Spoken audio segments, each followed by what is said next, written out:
பழனி ஆண்டவனை பார்த்தால் போகர் நினைப்பு நமக்கு வரும். போகர் வரலாற்றை நாம் தொடர்ந்து சிந்தித்து கொண்டிருக்கிறோம். போகர் ஏன் பழனி ஆண்டவனை பழனியில நிறுவினார்?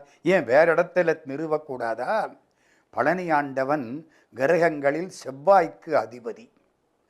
ஒன்று சொல்லுவார் கிருபானந்த வாரியார், இன்பம் வேண்டுமா திருச்செந்தூரை கும்பிடு, துன்பம் போகணுமா பழனி ஆண்டவனை கும்பிடு. இன்ப ஆக்கத்துக்கு திருச்செந்தூர், துன்ப நீக்கத்துக்கு பழனி. நமக்கு ரெண்டும் தான் வேணும். இன்பம் வேணும், துன்பம் வேண்டாம். அப்ப ரெண்டையும் கும்பிடு. இந்த துன்பத்தை தரக்கூடிய கிரகங்கள்ல இந்த செவ்வாய் ரொம்ப முக்கியமானது. செவ்வாய் எங்க இருந்தாலும் அப்படித்தான் இருக்கும். அதனால தான் செவ்வாயினுடைய ஆற்றல் எந்த இடத்திலே அதிகம் இருக்கோ, செவ்வாயினுடைய ஆதிக்கம் எந்த இடத்துல அதிகமா இருக்கோ அந்த இடத்திலே பழனி ஆண்டவனை பிரதிஷ்டை பண்ணினார் போகர். பழனியிலே அந்த ஆதிக்கம் அதிகம். நீங்கள் வழிபாடு செய்வீர்களேயானால் உங்களுடைய துன்பங்கள் தீர்க்கப்படும்.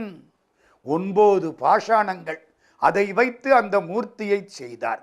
லிங்கம், குதிரைப்பல், கார்முகில், ரகசெந்தூரம், வெள்ளப்பாஷாணம், இரத்த பாஷாணம், கம்பி நவரசம், கௌரி பாஷாணம், சீதை பாஷாணம் அப்படின்னு 9 வகை மூலிகைகள் சொல்கிறார்கள்.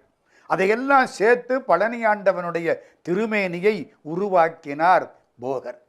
பின்னாலே அருணகிரிநாதர் அந்த மூர்த்தியை பார்த்து வழிபட்டு சிவனார் மனங்குளிர உபதேச மந்திரம் இரு செவி மீதிலும் பகர்சை குருநாதா என்று கண்ணீர் வழிய பாடுகிறார்.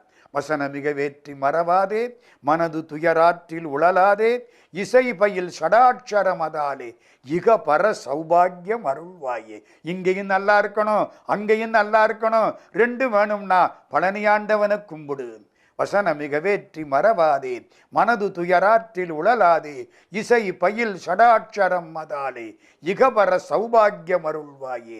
பசுபதி சிவாக்கியம் உணர்வோனே, பழனி மலை வீற்றருளும் வேளா, அசுரர் கிளை வாட்டி மிக வாழ அமரர் சிறை மீட்ட பெருமாளே.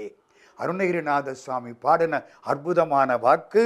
9ஆம் நூற்றாண்டில் சேர ராஜா பழனியிலே கோயில் கட்டினார்.